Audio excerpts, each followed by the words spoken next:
एक छोटे से गांव में राकेश नाम का एक आदमी रहता था। उसका परिवार बेहद गरीब था। राकेश ईमानदार था, पर उसकी किस्मत उसका साथ नहीं दे रही थी। उसने अपनी माँ के इलाज के लिए गांव के सबसे लालची व्यापारी लाल दीन दयाल से बड़ा कर्ज ले रखा था। कर्ज चुकाने की आखिरी तारीख नजदीक थी और राकेश के पास एक पैसा भी नहीं था। राधिका, लाला दीनदयाल कल आ रहा है।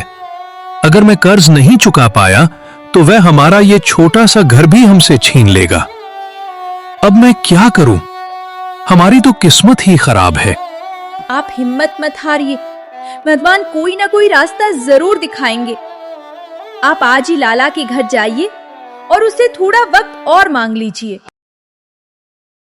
राकेश लाला दीनदयाल के घर थोड़ा और वक्त मांगने चल देता है और वहां पहुंचकर कहता है, सेठ जी, मुझे कुछ दिनों की मोहलत और दे दीजिए।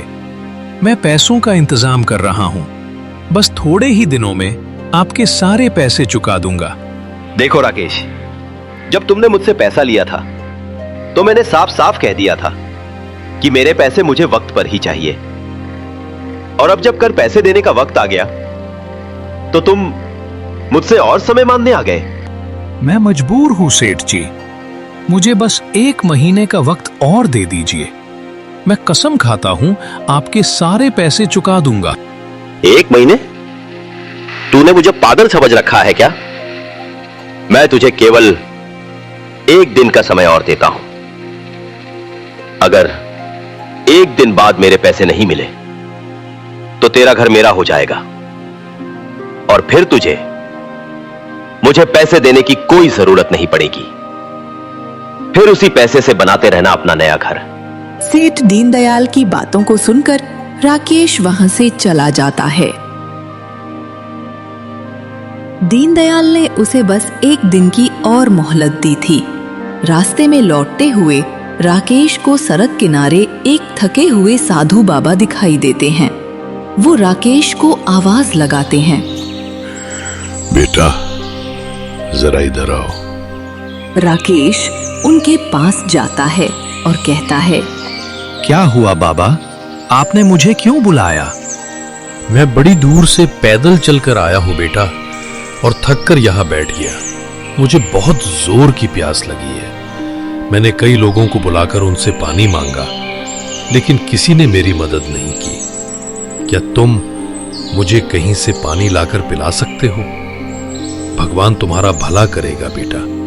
जरूर बाबा, ये भी कोई पूछने की बात है? प्यासे को पानी पिलाना तो बड़ा पुण्य का काम है। आप यहीं बैठिए, मैं कहीं न कहीं से आपके लिए पानी का इंतजाम करता हूं। राकेश साधु बाबा के लिए पानी ढूंढने निकल पड़ता है। थोड़ी देर बाद राकेश मटके में पानी लेकर लौटता है और कहता है, ये लीजिए बाबा पानी। इसे पीकर आप अपनी प्यास बुझा लीजिए। साधु बाबा पानी पीकर अपनी प्यास मिटाते हैं और फिर राकेश से कहते हैं, बेटा, तुम्हारी ईमानदारी और दया मुझे बहुत अच्छी लगी। मैंने बहुत से लोगों को पुकारा, लेकिन किसी ने मेरी मदद नहीं की।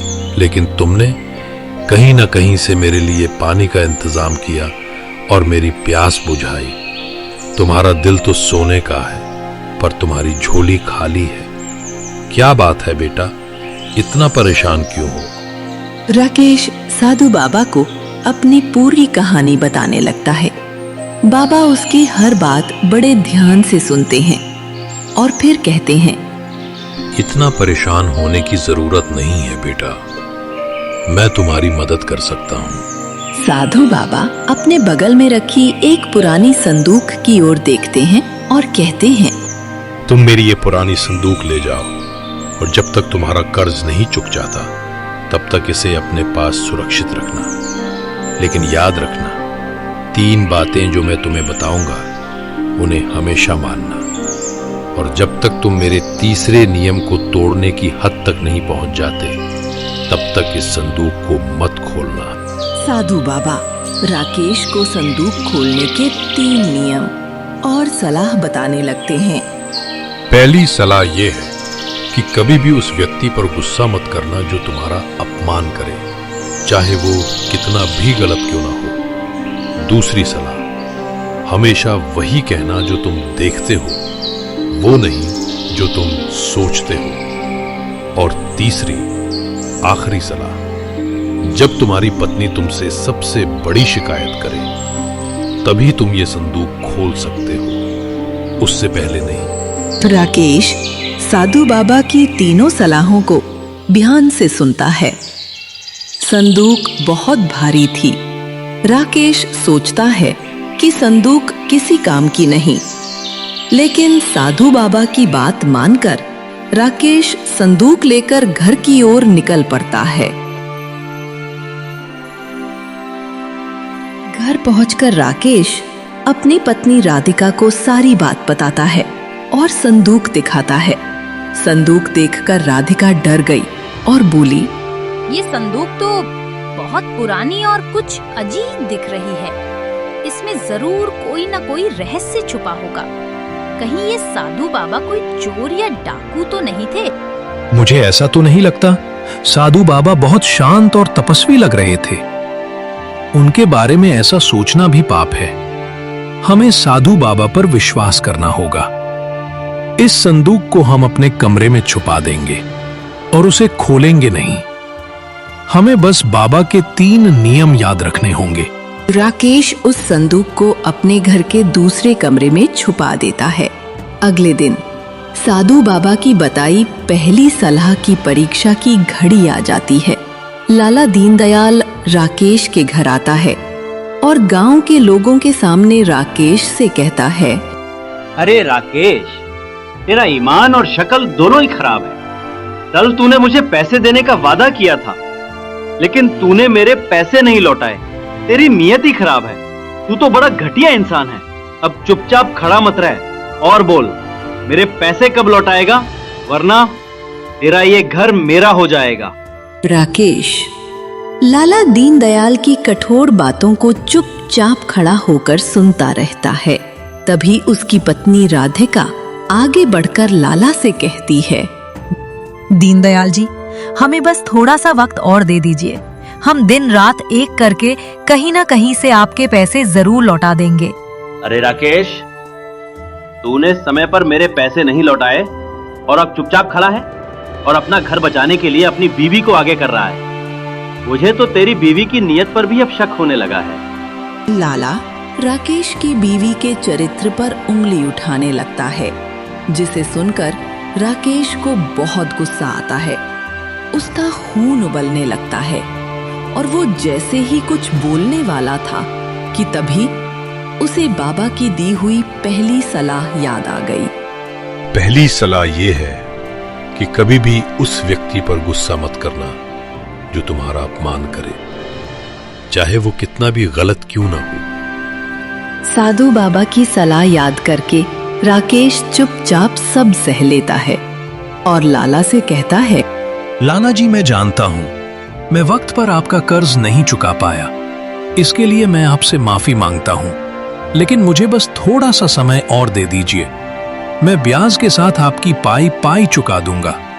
लेकिन आपसे एक विनती है, आप कृपा करके मेरी पत्नी का अपमान मत करिए। उसके चरित्र पर उंगली मत उठाइए। राकेश की बातों को सुनकर लाला दीनदयाल हैरान हो जाता है, क्योंकि उसने सोचा था कि उसकी कड़वी बातों को सुनकर राकेश उससे लड़ाई झगड़ा जरूर करेगा। लेकिन राकेश ने उससे कोई बदतमीजी नहीं की, बल्कि विनम्रता पूर्वक केवल कुछ और दिन का समय ही मांगा। इस वजह से लाला ने राकेश को 1 हफ्ते का वक्त और दे दिया। ठीक है, तेरे इतना कहने पर मैं तुझे 1 हफ्ते का समय और देता हूँ। तू पैसों का इंतजाम करके मुझे मेरे पैसे वापस कर देना। इतना कहकर लाला वहां से चला जाता है और राकेश अपनी बीवी से कहता है, लाला ने हमें सिर्फ 1 हफ्ते का ही समय दिया है राधिका। हम इतने कम समय में पैसों का इंतजाम कैसे करेंगे? आप चिंता मत करिए, भगवान जरूर कोई न कोई रास्ता दिखाएंगे। हमें कहीं ना कहीं से पैसे का इंतजाम तो करना ही पड़ेगा और उसी समय पर ही लाला के पैसे लौटाने होंगे।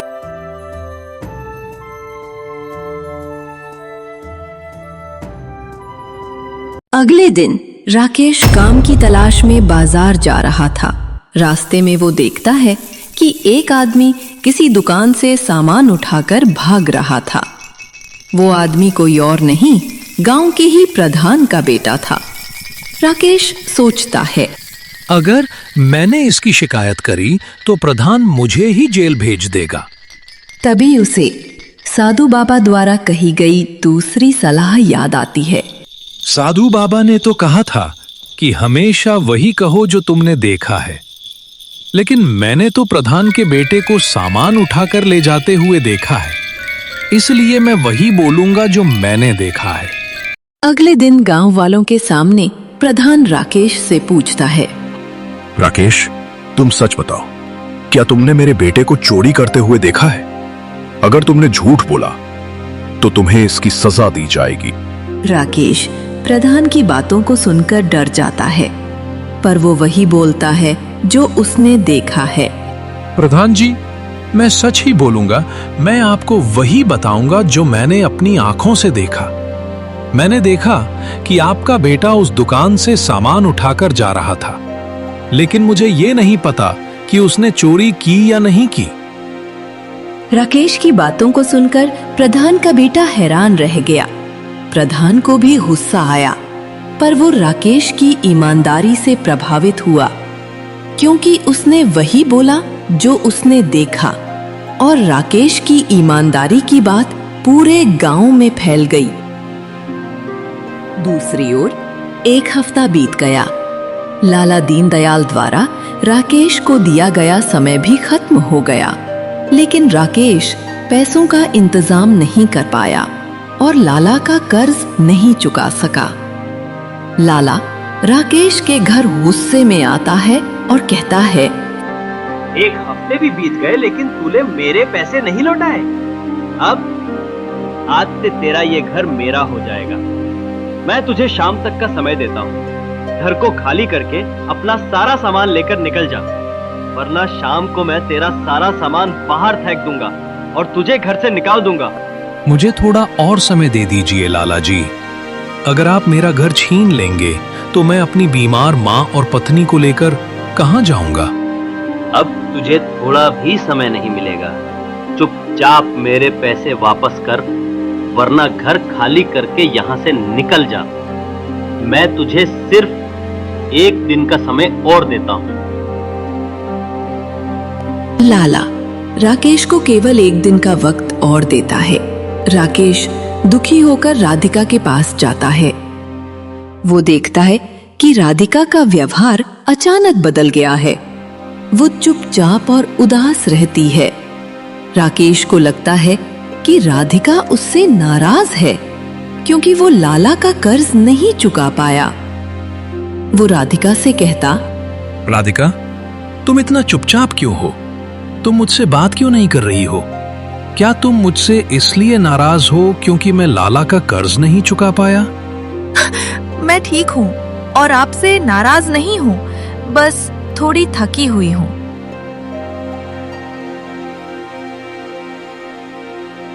रात में जब राकेश लेटा हुआ था तो उसने राधिका को चुपके से कमरे में आते जाते देखा। उसे लगा कि राधिका उससे कुछ छिपा रही है। राकेश के मन में शक पैदा होने लगा।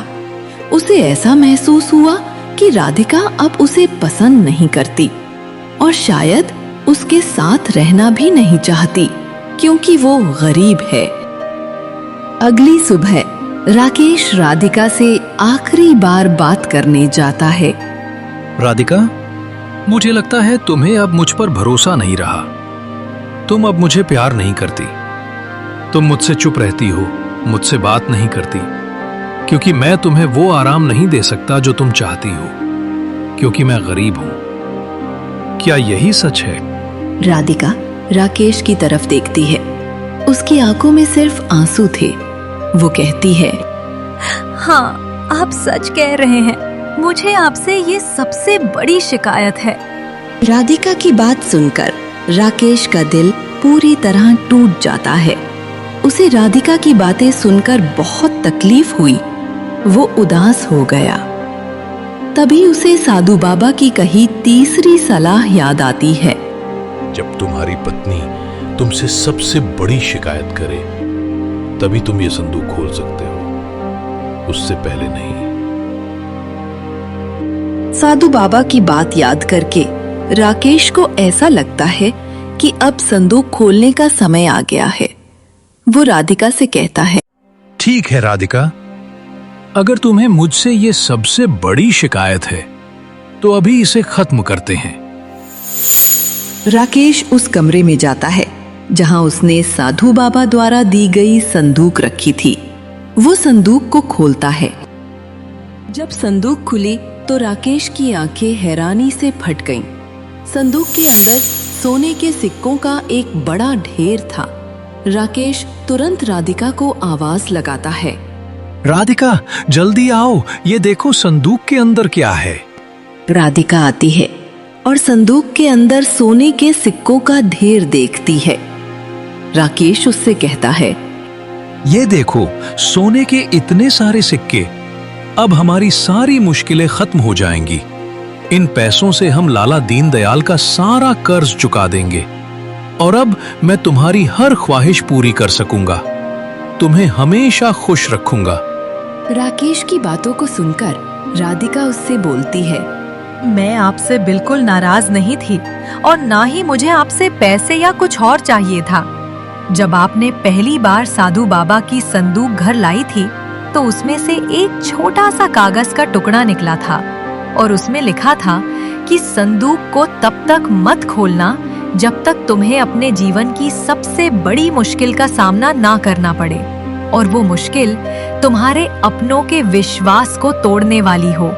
राकेश चुपचाप राधिका की बातों को सुन रहा था।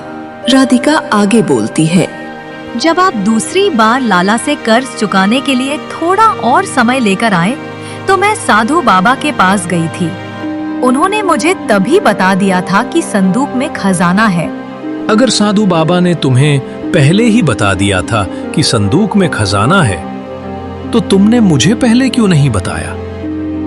मैं संदूक खोलकर सारा खजाना निकाल लेता और पहले ही लाला का कर्ज चुका देता। क्योंकि मुझे साधु बाबा ने कहा था कि संदूक तभी खुलेगा जब उनकी तीसरी शर्त पूरी होगी और जब मैं आपको सबसे बड़ा दर्द दूंगी। इसलिए मैंने आपसे कहा था कि मैं आपसे खुश नहीं हूँ और मैं आप पर विश्वास तोड़ने का झूठा आरोप लगाया। मुझे पता था कि अगर आपका विश्वास टूट गया तो आप संदूक जरूर खोलेंगे। इसलिए मैंने वही किया जो साधु बाबा ने मुझसे कहा था, ताकि आपकी ईमानदारी भी बची रहे और आपकी जान भी। क्योंकि साधु बाबा ने कहा था कि अगर आपने उनकी शर्त पूरी किए बिना संदूक खोल दिया तो आपकी मृत्यु हो जाएगी। इसलिए राकेश, मुझे ये सब नाटक करना पड़ा। मुझे ये सुनकर बहुत सुकून मिला राधिका कि तुम मुझसे नाराज नहीं हो और मेरे साथ ही खुश हो। और ये जानकर तो मेरा दिल पूरी तरह शांत हो गया कि तुमने मेरी जान बचाने और साधु बाबा की तीसरी शर्त पूरी करने के लिए ये सब नाटक किया। अब हम इन पैसों से लाला का सारा कर्ज चुका देंगे। राकेश उन सोने के सिक्कों से लाला दीनदयाल का पूरा कर्ज चुका देता है। कर्ज चुकाने के बाद भी उसके पास काफी सिक्के बचे, जिन्हें उसने गरीबों की मदद और गांव के अच्छे कामों में लगा दिया। इसके बाद वो साधु बाबा से मिलने उसी जगह पहुंचा जहां पहली बार उन्हें देखा था, लेकिन वहां साधु बाबा नहीं थे। राकेश समझ गया कि ईश्वर ही साधु बाबा के रूप में उसकी परीक्षा लेने और उसकी मदद करने आए थे। उसने हाथ जोड़कर भगवान को धन्यवाद दिया और जीवन भर साधु बाबा की तीनों सलाहों, न गुस्सा करना, सिर्फ सत्य बोलना और विश्वास को सबसे ऊपर रखना, अपने दिल में बसाए रखा। इस कहानी से हमें ये सीख मिलती है कि सच्चा धन सोने चांदी में नहीं बल्कि ईमानदारी, विश्वास और अपनेपन में छिपा होता है। कठिन परिस्थितियां ही जीवन की असली परीक्षा होती हैं। जब इंसान उन परीक्षाओं को सच्चाई, धैर्य और विश्वास के साथ पार करता है तो भगवान किसी न किसी रूप में उसकी मदद अवश्य करते हैं। अगर आपको ये कहानी पसंद आई हो और आप भी जीवन की कठिन परीक्षाओं को ईमानदारी से पास करते हैं तो चैनल को सब्सक्राइब करें, वीडियो को लाइक और कमेंट जरूर करें और कमेंट में बताइए साधु बाबा की 3 सलाहों में से आपको कौन सी सलाह सबसे ज्यादा प्रेरणादायक लगी।